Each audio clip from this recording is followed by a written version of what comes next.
ड्युटीला लागायच्या आधी आपला चेहरा बघून घेऊ म्हणलं. मग काय आलो ना बाई वावरात.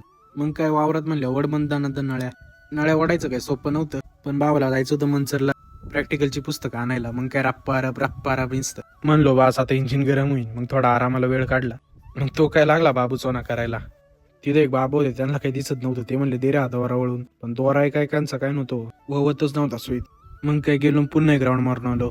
पण उन्हाचा दिवस होता म्हणून काय बॉडी दम काढत नव्हती. परत आलो पाणी प्यायला. मस्तपैकी एकदा थोडासा पाठण टेकवले, बरं वाटलं. मग काय भाऊ पाणी पित होता. पाणी पिऊन झाल्यावर आम्ही निघलो पुन्हा राऊंड मारायला. मग काय वड रप्पा गे बांधून, वड रप्पा गे बांधून असं करू सगळ्या नळ्या गोळ्या झाल्या. मग काय निघलो सवारीवर बनसरला. रस्त्यात ही कांद्याची लावगड दिसली मस्तपैकी. गवताचं काही टेन्शन नाही वगैरे नाही काय. मग काय मित्राला त्याच्या घेऊन आम्ही निघालो मनसरला जायचा प्लॅन होता. पण म्हणलो नारेंगावला भारी यायचा. मग नारेंगावला आधी गेलो, तिथे काही भेटलं नाही. तिथून गेलो मनसरला, तिथेही काही भेटलं नाही. मग काही थकून आलो निघलो घरी. आजचा दिवस इंटरेस्टिंग होता ना.